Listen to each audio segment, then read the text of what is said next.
So, Stefan, we wouldn't be in Vidis without green signage, right? No. we can't do without. It's such an important topic to us, but I mean, it's in general a super important topic. And yeah, what do we see in terms of trends in green signage?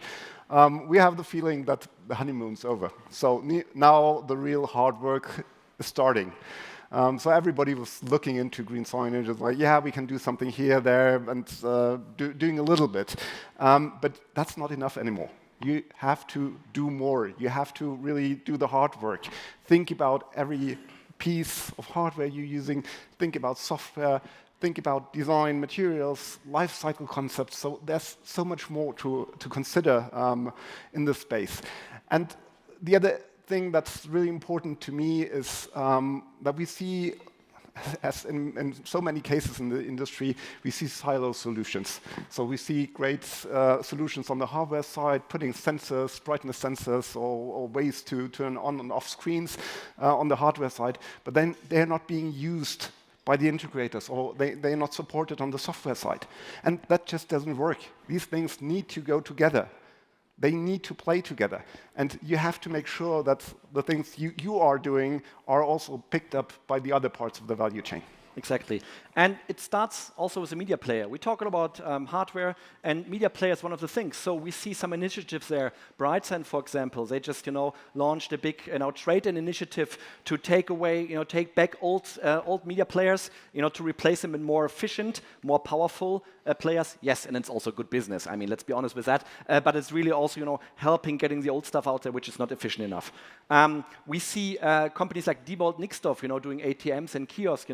They're replacing old generation Intel CPUs with the latest ones, and they save more than 10% energy consumption with just replacing, the main board with the latest version and the MiFusion tools. So there are little things you can do really to operate it more efficiently.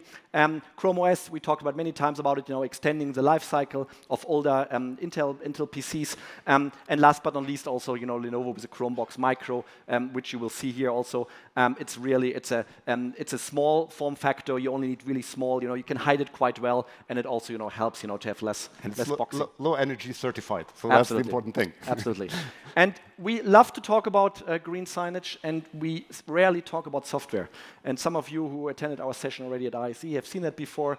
But it's really interesting. There's a working practice for greener software. It's a green software foundation. And if you haven't looked at it, please look at it. There's so many ways of reducing the carbon footprint of software. Most people think, oh, that's not much to do. Yes, there's much more than a data center which is running on renewables. There's many ways. If you now rewrite your code, if you look, how to develop your software in the next, look at this one. There are many ways to do, or talk with the guys from Broadsign. They're also here, as they have done it already. You can do a lot of things to change it to become, more sustainable. Talk about sustainability. Yeah. It's not always easy, unfortunately.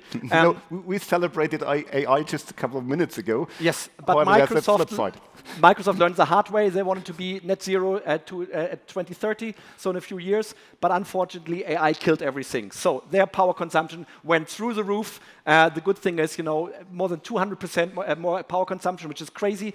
89% renewable, so that's okay. But more water and everything. And if they would have gotten earlier, the NVIDIA latest chipset would have been even much worse. So AI is challenging. It's great, but there's this huge race of all the big AI players, and everyone wants to be first and wants to be leading the market. So it doesn't matter. They're building all these data centers. They're renting even the data centers which nobody wanted to work with, because they're still running on diesel generators. They're all, currently fitted out with PCs because there's this huge race, and it's not helpful, but hopefully they will fix that again. And then also, for our industry, sustainability certification becomes more and more important.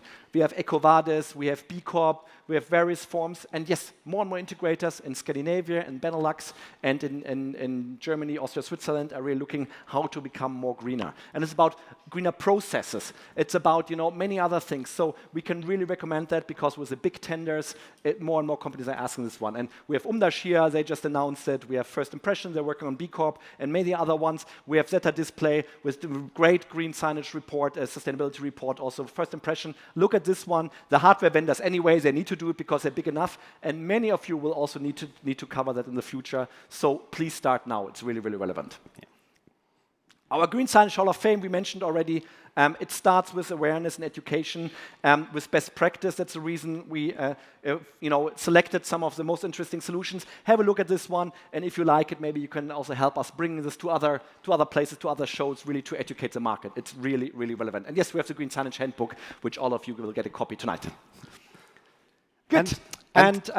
So we are not getting bored. We are also doing something for the industry here because, again, we got the feedback that it's pretty hard to find out actual carbon footprints of devices, but also on calculating it for full projects. And that's why we are working behind the scenes already on a carbon footprint calculator. So again, to make data available and neutralized, so for you to work with in future. But we're going to launch that probably in fall sometime. Yeah, it works already offline, but we still have to work a little bit on, tweak it a little bit. So, but we also want to talk about some people, because there are 3 people we want to highlight who have left the industry. Well, Frank is here. I haven't seen him. I hope he's here already. Oh, great, Frank. Great that you made it. But there are a few people, and we have Bernd Eberhard, for decades. He has been running NEC, later Sharp NEC, and he retired now, but he has really left a huge footprint on the industry and really helped, to creating this one. So we always enjoyed it, and hopefully he enjoys his retirement. The same with Michel. Michel from Trison or TMM Paris. He has been, one of the dinosaurs, a pioneer in digital signage in France. He built up the French Digital Signage Association, and he has been just a great, fantastic guy, and really always enjoyed working with him. And hopefully he now enjoys the time at the Olympics and being a retiree in France, which I heard it's quite a nice place to can be. And Frank, you're great. You're still here. That's great. But you left PPDS, and we always enjoyed working with you. And hopefully you remain in the industry, and we will see you soon in some other places. But yeah, just 3 hats, and there are dozens of others. But we just want to highlight them because we believe these are really relevant people. And sometimes we forget too fast. People retire and they're just off, but we believe, that's really worthwhile, mentioning them.